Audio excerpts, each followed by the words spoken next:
2 Timóteo capítulo 2, versículo 3 e 4. 2 Timóteo está aí depois de 1 Timóteo. Fica mais fácil para vocês. Amém? Diz assim a palavra do Senhor, verso 3 e 4. Participa dos meus sofrimentos como bom soldado de Cristo Jesus. Nenhum soldado em serviço se envolve em negócios desta vida, porque o seu objetivo é satisfazer aquele que o arregimentou. Amém, Jesus. Já oramos, podeis assentar em nome de Jesus.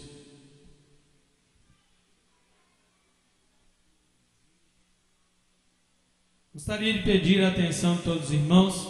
Nós vamos falar da palavra de Deus agora, e é um momento de máxima importância para as nossas vidas espirituais, porque aquele que ouve a palavra de Deus, Jesus disse que ele é de Deus, e nós podemos ver que há muitas pessoas que não ouvem a palavra, não apenas porque não prestam atenção, mas porque elas não se submetem a essa palavra que ela ouviu.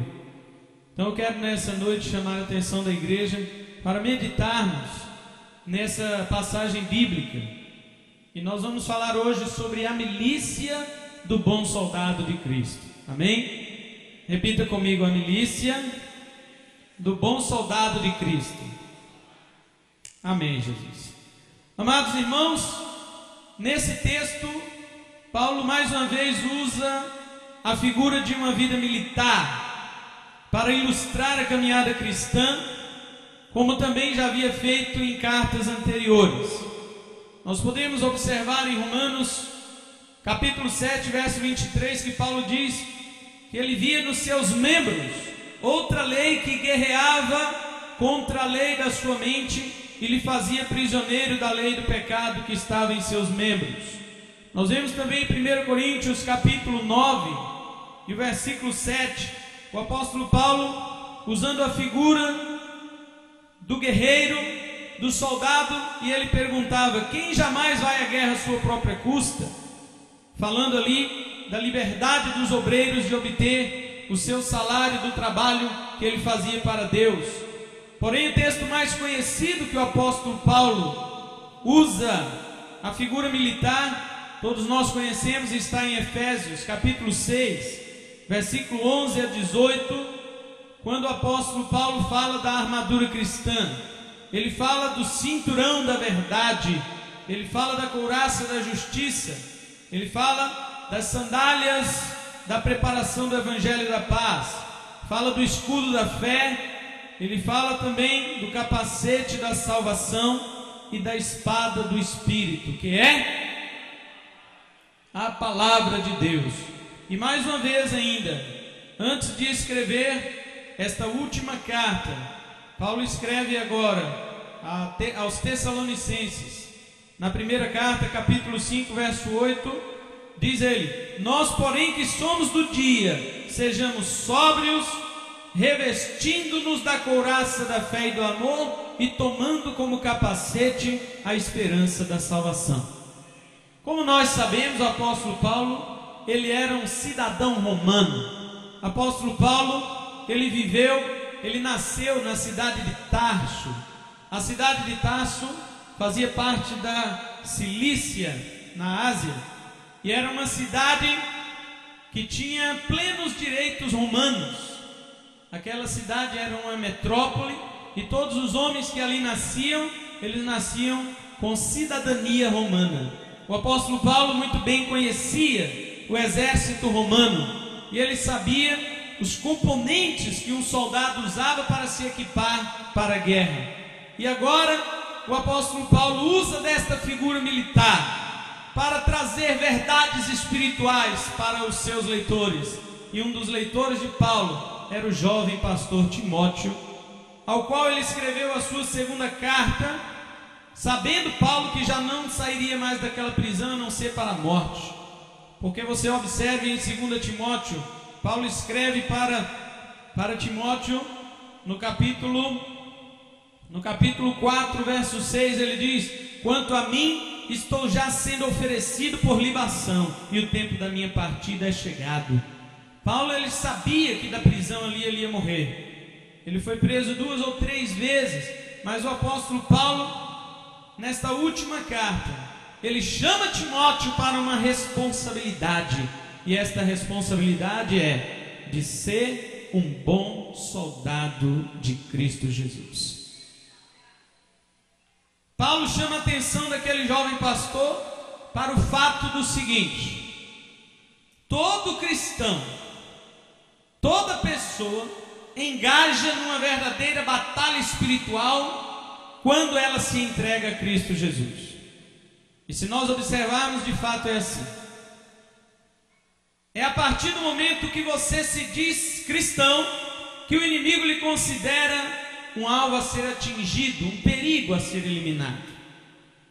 E geralmente acontece uma de 2 coisas: ou o dito cristão prova não ser cristão coisa nenhuma, e consequentemente o inimigo lhe tem como aliado, mesmo não o impedindo de ir à igreja, embora normalmente tais pessoas não queiram mais ir à igreja.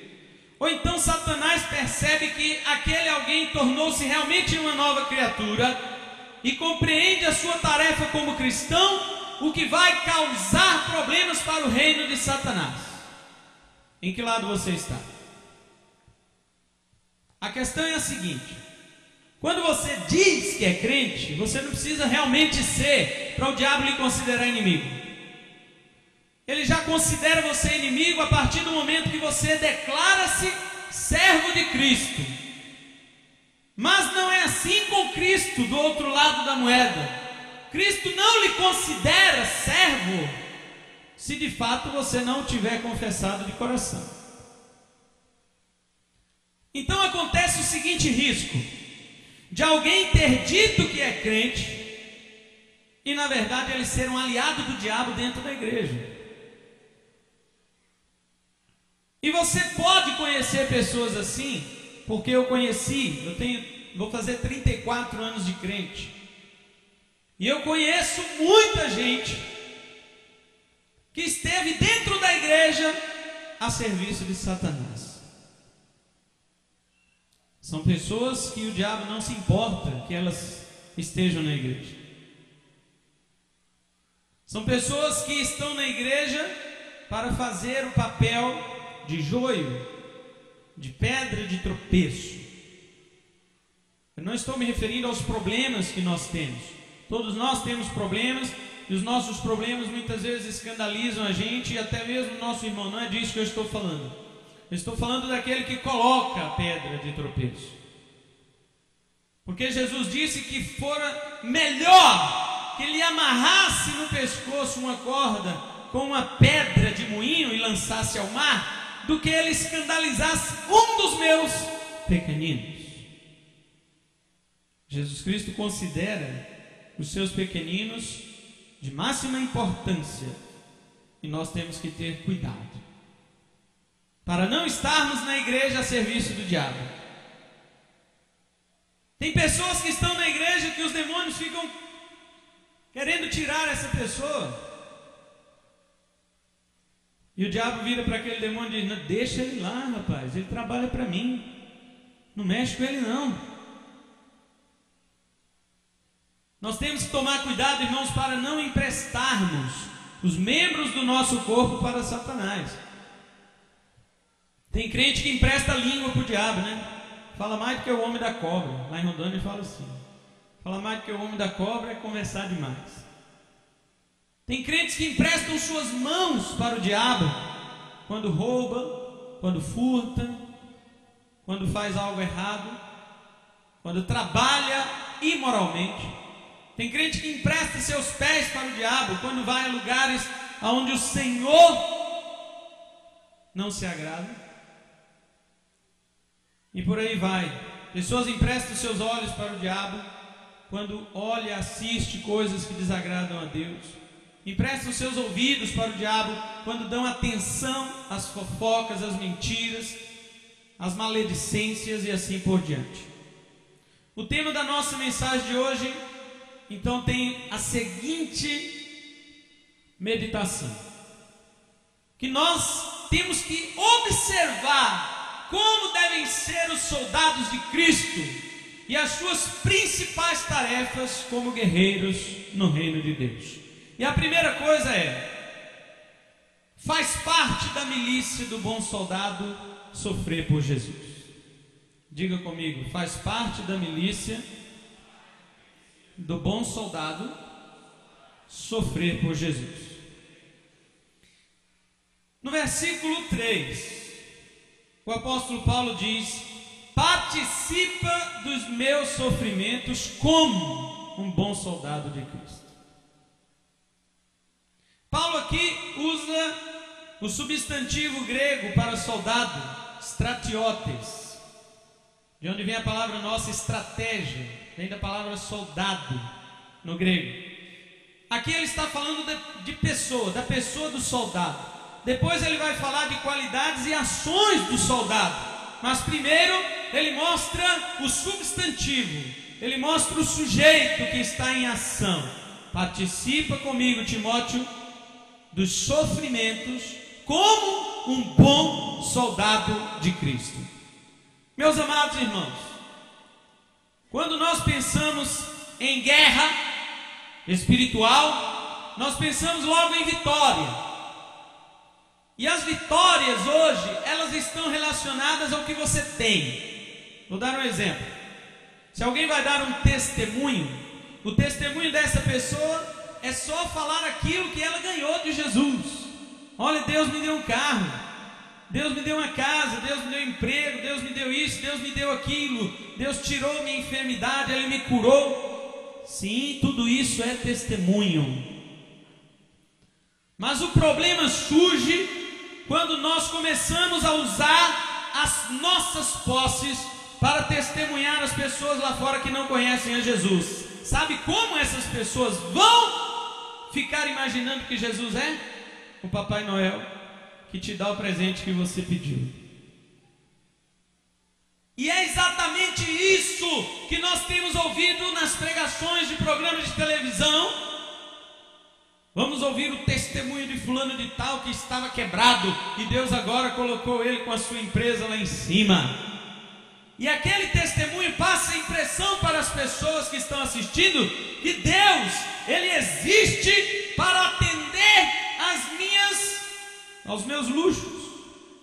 Que Deus existe para atender aos meus desejos, às minhas cobiças, ainda que com isso eu tenha que humilhar o meu próximo. Paulo coloca aqui que o testemunho de um cristão como soldado de Cristo é o sofrimento. Isso soa mal aos ouvidos da nossa geração do século 21, porque ninguém que se diga cristão aqui, pelo menos no Brasil, no século 21, quer saber de sofrer. Quando, por exemplo, você diz que a igreja vai passar pela grande tribulação, só vê crente se contorcendo no banco, porque ele não quer saber de sofrimento. Mas o testemunho dos apóstolos na igreja primitiva era o seguinte: eles chegavam nas suas reuniões e mostravam suas costas, e diziam assim para os irmãos: olha, irmãos, como eu estou ferido, cortado, de chicotadas, varadas e pedradas, que eu tomei pelo amor do nome de Jesus. E os irmãos glorificavam a Deus. E os apóstolos, diz a Bíblia, que eles se julgavam dignos de sofrer pelo nome de Jesus. Hoje isso não é dignidade. As teologias da prosperidade ainda pregam que se você estiver nessa condição, você está em pecado. E como fica agora este conselho de Paulo? Sofre comigo como um bom soldado de Cristo. Se você não sofrer por Cristo, você não é um bom soldado. Se você não sofrer por Cristo, você não é um bom soldado. Evangelho fácil é promessa de homens, não de Cristo. Em Lucas capítulo 9, versículo 57, nós encontramos aqui um homem que queria seguir a Jesus. Muito provavelmente queria ele seguir a Jesus devido aos milagres que Jesus fazia. E ele disse assim: seguir-te-ei para onde quer que fores. E Jesus lhe respondeu: as raposas têm seus covis, e as aves do céu ninhos, mas o Filho do Homem não tem onde reclinar a cabeça. E é muito provável que aquele homem não seguiu a Jesus. Quem é que não quer seguir um milagreiro? Valdemiro Santiago apareceu com a Igreja Mundial. Não estou nem aí não, irmão, eu falo o nome, para vocês ficarem sabendo quem é. Apareceu fazendo um monte de milagre, e um monte de gente saindo das igrejas para ir para lá, porque a mão de Deus está aqui. Mas se vocês começarem a saber o que acontece por trás de muitos daqueles milagres, não vou dizer de todos, porque na verdade o Senhor ainda pela sua misericórdia opera, e mesmo Deus opera até para que sua justiça se revele no dia do juízo, porque eu disse lá na igreja uma vez, quando alguém me perguntou quem é que cura quando alguém faz uma promessa para Aparecida, e a senhora Aparecida cura, e aí, como é que faz? Foi o diabo. O diabo não cura. O diabo não cura. Ele põe doença. Se ele tirar uma que ele colocou, ele bota outra. Você voltar para ele. O diabo não cura. A Aparecida também não cura, porque ela não existe. Ela é desaparecida. Quem cura é Deus. Mas existe agora um problema, tanto com o ímpio como com a igreja. O incrédulo que não conhece, ele acha que foi Aparecida que curou e se torna devoto dela. Isso é um problema, porque no dia do juízo aquela cura que ele recebeu vai ser testemunha contra ele que ele não aceitou Jesus, mesmo tendo recebido uma cura das mãos de Jesus. E a igreja também tem uma culpa, porque a igreja não vai lá falar com ele que foi Deus que o curou e que ele precisa aceitar a Cristo Jesus e abandonar aquela idolatria.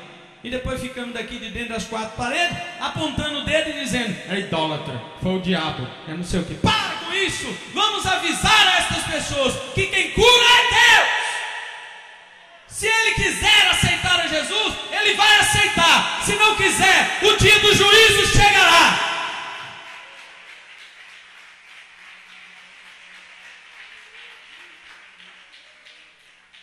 Jesus falou em João capítulo 15, o versículo 19, Jesus disse o seguinte para os seus discípulos nas últimas palavras: se vós fosseis do mundo, o mundo amaria o que era seu.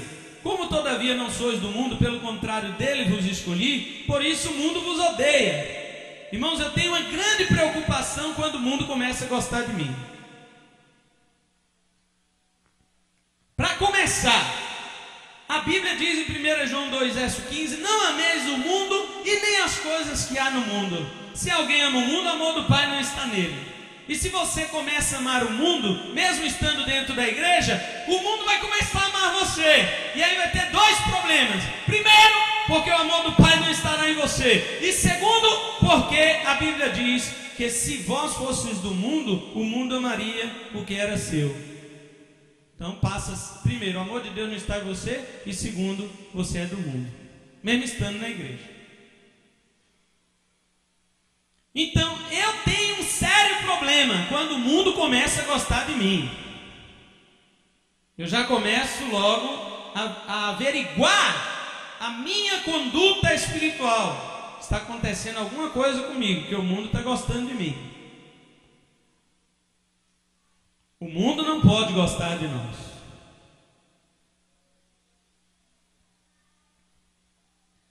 Este versículo 3 que nós lemos aqui em 2 Timóteo, capítulo 4, capítulo 2. 2 Timóteo 2, verso 3, versículo que nós lemos. Participe dos meus sofrimentos como bom soldado de Cristo Jesus. Ele dá a entender o seguinte, que quem não participa do sofrimento do Evangelho não são bons soldados. E isso na melhor das hipóteses. E na pior das hipóteses, nem soldado eles são. E eu te pergunto nessa noite, querido, que tipo de sofrimento nós temos passado por causa de Cristo Jesus? Hoje, pelo contrário, tenho ouvido mais reclamações por sofrimentos que nós mesmos causamos. As pessoas plantam as coisas erradas, na hora de colher reclamam dizendo que Deus é injusto. Imagina se você começar a sofrer por coisas que você não fez. Porque sofrer pelo nome de Jesus é sofrer injustamente. Mas a Bíblia diz que com isso temos que nos alegrar. E eu vejo o seguinte: a pessoa sofre justamente, ou seja, ele quebrou a cara no muro, porque foi correndo para lá, para cima do muro com a cara na frente, e todo mundo avisou para ele que tinha um muro lá e que ele ia quebrar a cara, e ele não se importou com os avisos que ele recebeu na igreja, do pastor, dos obreiros, das irmãs, dos jovens. Ele não se importa, ele vai lá e faz, e quando quebra a cara ele reclama e diz que Deus é injusto. Agora imagina se nós começarmos a sofrer por coisas que nós não fizemos, que é sofrer pelo evangelho do Senhor. Aí que eu vou ver crente reclamando e dizendo: Senhor, por que está me perseguindo, Senhor? Ó Senhor, eu sou teu servo. Eu já vi crente nas orações falar: eu sou teu servo, Senhor. Trata com aquele que está me perseguindo, ó. Pisa nele, Jesus. Irmão, que é isso, meu irmão? Eu vou ler um versículo em 1 Pedro para você. 1 Pedro capítulo 2, versículo 22 e 23, falando de Jesus. Pedro diz assim, vamos ler do 21 para você ver que é de Jesus que ele está falando. Porquanto para isto mesmo fostes chamados, meus irmãos, pois que Cristo também sofreu em vosso lugar, deixando-os exemplo para seguirdes os seus passos, o qual não cometeu pecado, nem dolo algum se achou em sua boca. Pois ele quem? Cristo, quando ultrajado, não revidava com o traje, quando maltratado, não fazia ameaças, mas entregava-se àquele que julga retamente. Cristo não entregava o seu inimigo a Deus, Cristo entregava-se a si mesmo a Deus nessas horas. Só vejo crente orando: Senhor, pega o meu perseguidor pelo pescoço, Senhor. Para com isso, irmão. Você tem um perseguidor, por que ele está te perseguindo? É porque você deve ele? Então não ora não, vai pagar. Agora você tem um perseguidor que te persegue porque você é servo de Deus, dobre o seu joelho e diga: Senhor, eu me entrego ao Senhor, não a ele, é a mim. Sabe por quê, irmão? Porque quando eu entrego a minha vida a Deus por causa de uma perseguição, eu tenho que ver a perseguição com os olhos de Deus e não com os meus olhos. Eu tenho que ver o que Deus quer para mim com aquela perseguição, e não com o que Deus quer com ele. Com ele Deus vai tratar para lá, Deus está usando aquilo para tratar comigo. E nós achamos que Deus é o nosso vingador. Deus é vingador de sua justiça, não de mim nem de você. Deus zela pelo nome dele. Se você anda debaixo do nome dele, então não se preocupe, porque ele vai zelar de você. Mas se não anda, meu querido, não adianta fazer oração não. E outra, siga o exemplo de Jesus, Pedro está dizendo. Na hora de orar, entregue você a Deus e não teu inimigo. Portanto, meus queridos, eu te pergunto: que tipo de sofrimento você tem passado por causa de Jesus? Aqui no Brasil eu não vi crente sofrer por Jesus ainda. Será que somos bons soldados? Portanto, esta é a primeira característica do bom soldado de Cristo. A milícia do bom soldado exige que ele sofra. Segunda coisa sobre a milícia do bom soldado: ela mostra que o soldado em serviço não se enreda nas veredas do mundo. Repita comigo: o soldado em serviço não se enreda nas veredas do mundo. Está aqui no verso 4, meus amados, de 2 Timóteo, que nós lemos, capítulo 2. No verso 4, só a parte A diz assim: nenhum soldado em serviço se envolve em negócios desta vida. No grego existe soldado como substantivo e como verbo. No caso aqui, o apóstolo Paulo ele está dizendo que o soldado em serviço, na nossa língua não existe isso, mas no grego existe, é muito interessante. Seria dizer o seguinte: eu estou soldadando. No grego seria isso. Como nossa língua não tem isso, então a gente usa soldado em serviço. Porque existe soldado de folga, não existe? O soldado que está de folga, ele vai ao supermercado, ele vai ao shopping, ele vai ao cinema, mas o soldado em serviço, ele fica no serviço. E no grego é como se ele dissesse: eu estou soldadando. Paulo está usando aqui um verbo, já não é mais um substantivo. Ele diz assim que nenhum soldadando de Cristo se envolve com outras coisas. Nenhum soldado em serviço, ou seja, nenhum soldado em atividade. Nossa palavra soldado vem do latim solidus, ou soldo, quando se diz que o pagamento era feito em sal. Por isso a palavra também salário. E Paulo usa o verbo neste versículo e quer dizer acerca do soldado que está soldadando naquela hora. Não o soldado que tem o título de soldado e está em folga. Não é isso. E eu quero dizer para você que tem muito crente que tem rótulo de crente, mas só vive de folga lá no mundo. Ele nunca está em serviço. Irmão, vamos evangelizar? Não posso, eu tenho coisas desta vida para fazer. Irmãos, vamos louvar? Não posso, eu estou envolvido com os negócios deste mundo. Se fosse sincero, falaria isso, né? Mas como além de não estar em serviço, ainda é hipócrita, mente e fala o seguinte: comprei uma junta de bois, preciso experimentar. Ninguém compra junta de bois sem experimentar antes. Comprei uma terra, preciso ir ver. Primeiro você vê, para depois comprar. E o mentiroso hipócrita é tão hipócrita e mentiroso que ele diz que comprou para depois ir ver. Tem crente dando as piores desculpas, as mais esfarrapadas desculpas para não estar a serviço do reino. Que tipo de soldado sou eu? Que tipo de soldado é você?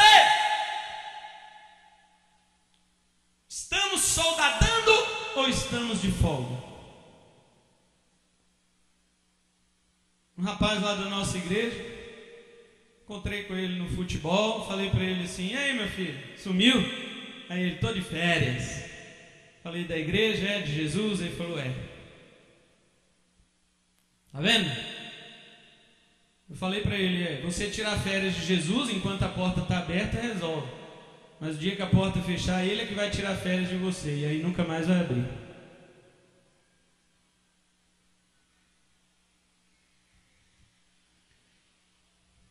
Agora veja bem a outra palavra.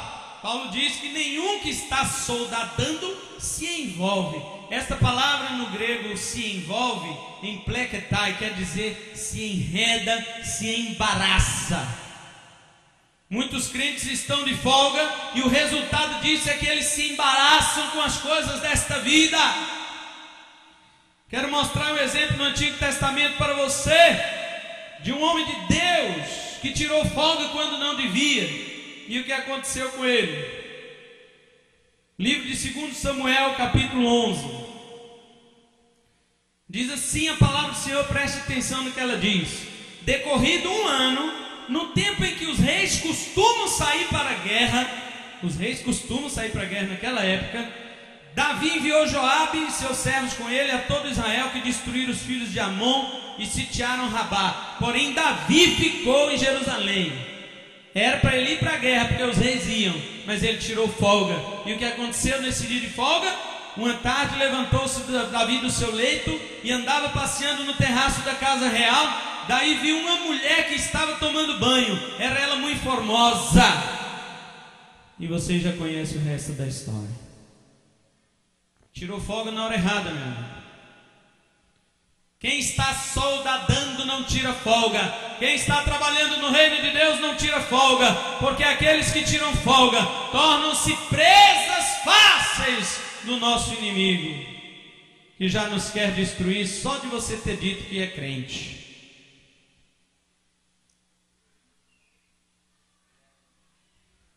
Quando o soldado está em serviço, você não vê ele brincando. Me lembro de uma reportagem que eu assisti, em que soldados do exército brasileiro que estavam no Rio de Janeiro em serviço, colocaram um rádio com música funk e começaram a dançar aquela música, e alguém filmando, enviaram aquela filmagem para os seus superiores, e aqueles homens foram expulsos da corporação, porque o soldado em serviço não se embaraça, mas basta uma folguinha para você se embaraçar. Basta uma folga para você se embaraçar. Agora o apóstolo Paulo, ele diz que nenhum soldadando se embaraça, nenhum soldadando se enreda. Em quê? Nos negócios desta vida. E no grego, negócios é pragmatias, de onde vem a nossa palavra pragmatismo. E vida, que Paulo está usando aqui, do grego bios, de onde vem a palavra biologia, que é vida física. A palavra vida espiritual no grego é zoe. E Paulo usa a palavra bios para mostrar que o homem que tira folga no reino de Deus nunca se envolve na vida espiritual, mas só na vida terrena.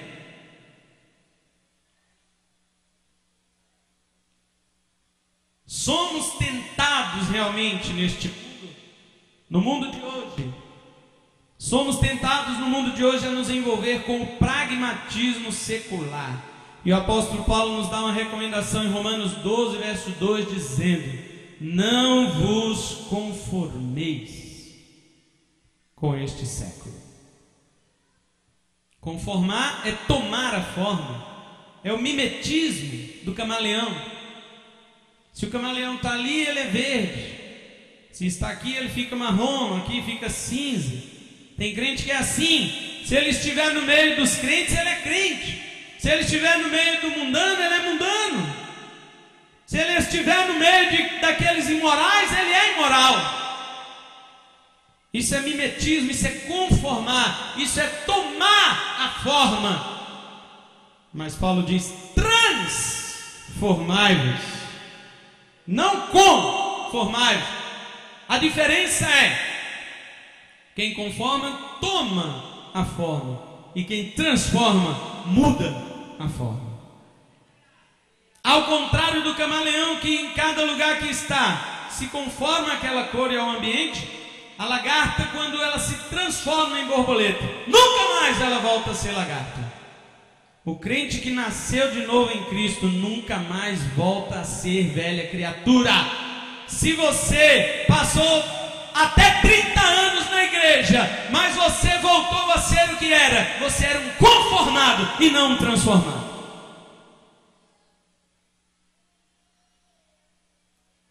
Não tem jeito, meus irmãos.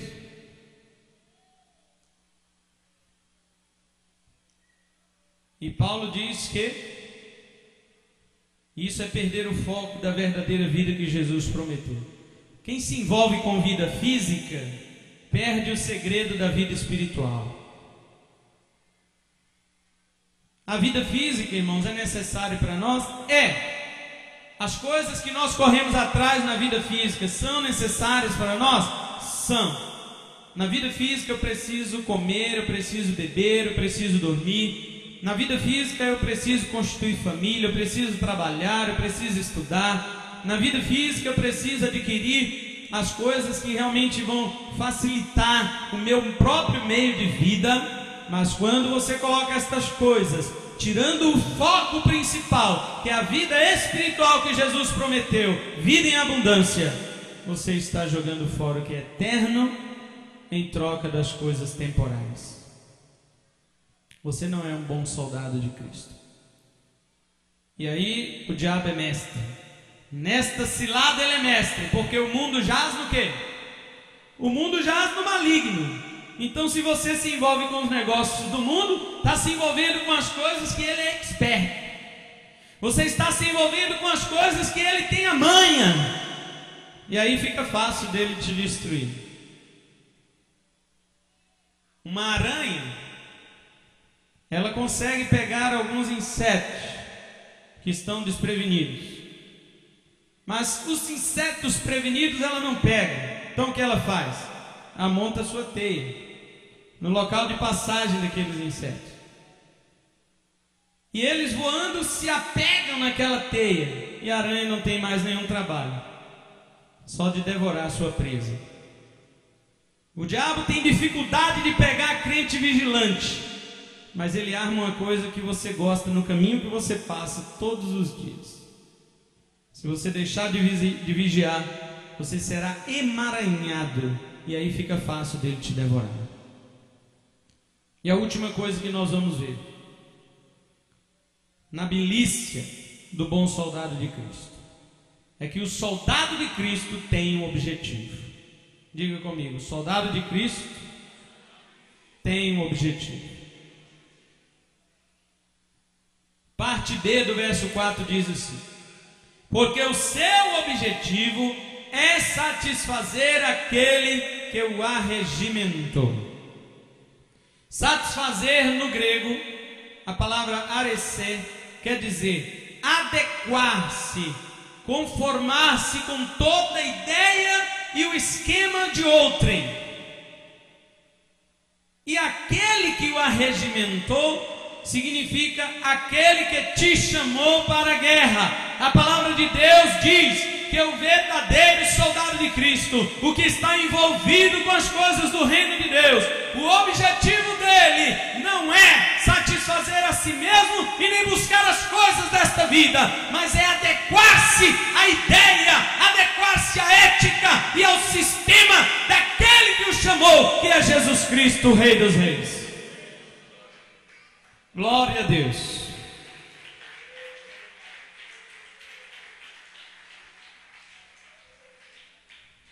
Isso quer dizer, meu irmão, que o soldado é passivo, ele é chamado para a guerra, mas ele tem de se adequar ao esquema de quem o chamou. Não existe de modo nenhum o soldado que venha lhe fazer o que bem lhe parecer no exército do nosso Senhor. Ele está sob o comando do seu superior, que é Jesus. Não existe condições, não pode haver soldado que faça o que bem entenda no reino de Deus. Não pode. E eu quero dizer para vocês o seguinte, que existem muitas pessoas que são pastores de si mesmos. Existem pessoas que são intratáveis. Existem pessoas que não permitem que o pastor tome conta da sua vida espiritual. Existem crentes rebeldes, insubmissos. Existem crentes que não permitem que alguém venha ajudá-lo a conduzir-se nos caminhos do Senhor. Ele acha que sabe tudo e só anda do lado de fora. Meu irmão, se adapte à ideia de Cristo, se adapte ao esquema de Cristo. E Cristo colocou hierarquias na sua igreja. Todos nós temos o mesmo valor para Deus, mas funções diferentes. No valor nós somos iguais, mas nas funções nós somos diferentes. É por isso que é bíblico a igreja submeter-se à liderança. Por que é bíblico? Todos não são do mesmo valor? São, mas as funções são diferentes. A igreja serve ao seu pastor submetendo, obedecendo aquilo que ele está ensinando dentro da palavra de Deus. Crentes intratáveis, crentes não pastoreáveis, são crentes que querem adequar-se ao exército de Cristo, sem todavia adequar-se ao esquema de Cristo. Não vão longe, porque não há espaço para soldados insubmissos neste exército. Guarda isso na sua mente e no seu coração, meu irmão. Os pastores de si mesmos estão dando o primeiro passo para serem falsos profetas. Está lá em Judas. Crentes não pastoreáveis futuramente serão falsos profetas. E depois, se eu ficar sabendo que você virou um falso profeta, eu denuncio. Eu prego contra você e suas mensagens. Jesus não tinha medo de falar contra os fariseus. Paulo falou o nome de Mileu, de Fileto, falou o nome de Alexandre, daqueles homens que tinham as suas heresias, que queriam provocar desavença na igreja. Paulo falou o nome deles e falou: afasta desses caras. E eu falo para você, afasta dos falsos profetas, meu irmão. Na nossa igreja lá em Vilhena, na nossa cidade de Vilhena, nós temos uma determinada igreja que chegou lá falando que ia esvaziar todas as outras, porque agora aquela igreja era a igreja dos milagres. E nós só víamos gente saindo de várias igrejas indo para lá, né? Agora Deus está lá. Aí o povo vai. Aí Deus mudou, está lá agora. Vai todo mundo. Aí eles ficaram me perguntando: pastor Cleison, por que não saiu ninguém da sua igreja para ir para lá? Eu falei: porque lá é moda. E o pessoal da nossa igreja não gosta de moda, eles gostam da palavra. Se lá tivesse palavra, eles também não iam, que a nossa já tem. Então, por isso que ninguém saiu. Mas fazer o crente gostar de palavra não é fácil. Porque quando você vai dar estudo bíblico, ninguém aparece. Quando você vai dar a escola bíblica dominical, as pessoas não vêm. É uma luta para você colocar as pessoas discipulado. Mas você faz campanha, você fala que as pessoas vão ser curadas, vai ter sua bênção e não sei o que. As pessoas querem isso. É certo, não é errado.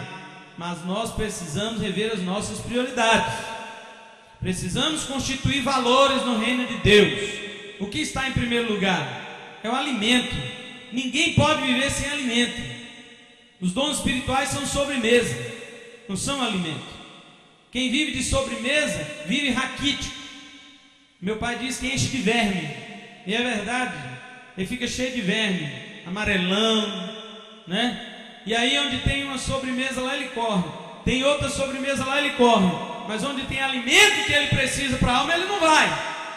Fica raquítico, desnutrido espiritualmente, e daí a pouco está morto espiritualmente. Alimente-se da palavra, meu irmão. Sobremesa é bom, mas se não tiver sobremesa, você não morre não. Mas se não tiver alimento, você morre.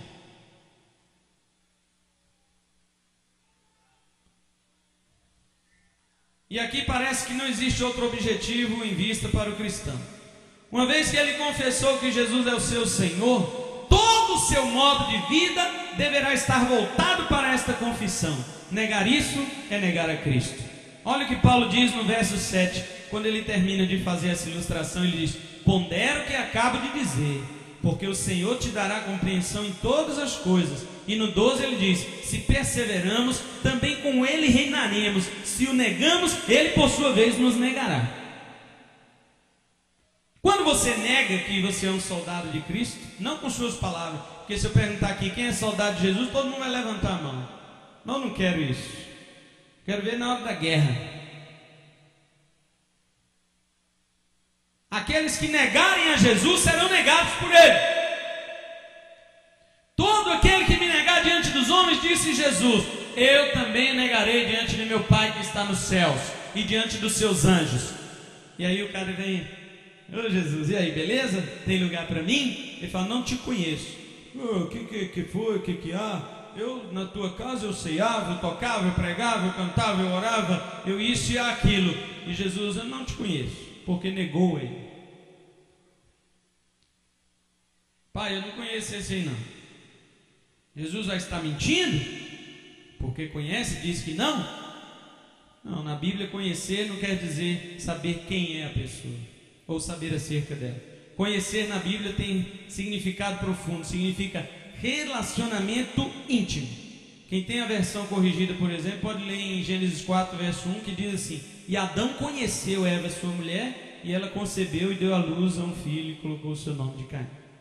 Conhecer é ter relação íntima. Assim como conhecer fisicamente na Bíblia é ter relação íntima com a esposa, espiritualmente. Conhecer é ter relação íntima com Deus de forma espiritual.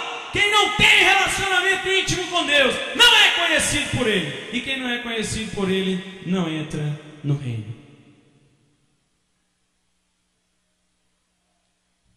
Eu te pergunto, qual que é o seu objetivo quando você ingressou no exército de Jesus?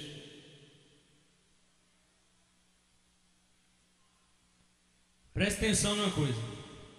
Apocalipse 22, verso 10 e 11. O anjo fala para João assim: não seles as palavras da profecia deste livro, porque o tempo está próximo. Sabe o que é isso, tempo próximo? Jesus está voltando. E ele diz no 11: continue o injusto fazendo injustiça, continue o imundo sendo ainda imundo, o justo continue na prática da justiça, e o santo continue a santificar-se. Porque o tempo está próximo, não dá tempo para você ficar na impureza e na santidade, na justiça e na injustiça. Não dá mais tempo. Decida a tua vida, meu irmão. O tempo está próximo. Para com esse negócio de pé na igreja e pé no mundo. Para com esse negócio de ser crente domingo e de segunda-feira e os outros dias você ser um mundano adequado ao sistema do mundo. O tempo está próximo. Se você é impuro, vai logo para a impureza. Mas se você é santo, santifique-se agora. Não dá mais tempo para ficar em cima do muro, porque os caminhos se abrem. Nós precisamos definir a nossa fé em Cristo. Jesus falou em Lucas 18:8: porventura, quando o Filho do Homem vier, achará fé na terra? Será que quando eu voltar eu vou encontrar crente ainda? Estão diminuindo. O remanescente, que nós sabemos que já é pequeno, parece estar cada vez menor. Não se deixe iludir, meu irmão. Uma vez que você aceitou fazer parte do batalhão do Senhor, você automaticamente declarou guerra, briga franca com o reino do inimigo. E ele sabe disso e não vai desistir até que você mesmo revele quem você é. Ele vai querer descobrir de que lado realmente você está. Ele vai querer saber se você está do lado de Cristo ou se você está do lado dele, mesmo estando na igreja de Cristo. Não tenha medo de fazer parte do exército do Senhor. Jesus, ele disse que ele já venceu o mundo. Eu fico pensando assim, gente, mas crente que quer ir para o mundo, eu não tenho outra palavra para dar, não. É ignorante, estúpido, falta de conhecimento. Na linguagem popular é um burro, mas não chamando do animal, porque o burro, o animal é inteligente. Eu estou falando de estúpido, ignorante, sem o menor entendimento. Porque veja bem, raciocina comigo uma coisa: todo mundo não quer estar do lado do vencedor? E Jesus disse: eu venci o mundo. Aí o cara vai e fica do lado do mundo. Não dá para entender. Se eu quero ser vencedor, eu tenho que estar do lado de quem venceu. E quem venceu foi o nosso Senhor Jesus na cruz do Calvário. Aleluia! E Ele declarou a nossa vitória. Ele disse que esta é a vitória que vence o mundo, a nossa fé. É aqueles que creem no Senhor Jesus, é aqueles que entregaram sua vida a Ele, é aqueles que confiam que com Jesus a sua vida será de mais do que vencedor, ainda que Ele tenha que sofrer pelo amor do nome de Jesus. Sofrimento na sua vida não quer dizer derrota, não, meu irmão. Sofrimento na sua vida não quer dizer derrota. Sofrimento pode vir em três coisas: ou o diabo te perseguindo, ou Deus te provando, ou você que fez coisa errada e está colhendo. Alegre-se com isso. Se é porque o inimigo te persegue, é porque você está fazendo a vontade de Deus. Se é Deus que te prova, está te dando a oportunidade de você crescer. E se é coisas erradas que você fez e está colhendo, é a justiça de Deus, para que você não tenha que pagar nada lá no inferno. a Jesus. Essa é a milícia do bom soldado de Cristo. Todo aquele que é nascido de Deus, 1 João 5, verso 18, ele não vive em pecado, mas aquele que de Deus é gerado conserva-se a si mesmo, e o maligno não lhe toca. Pode perseguir, mas não vai tocar. Sou de Deus, estou do lado de Deus. Piorou tudo, só ficou bom para quem é mundano. Continua crente. Vai ficar ruim para crente, vai ficar horrível para crente, vai para cadeia, vai para sepultura, vai para não sei para onde, e ficou bom para quem não é. Continua crente. Porque tudo que fica bom lá fora nunca pode dizer para mim assim: eu te darei a vida eterna. E Jesus dá. Que Deus abençoe as nossas vidas com a sua palavra, em nome de Jesus.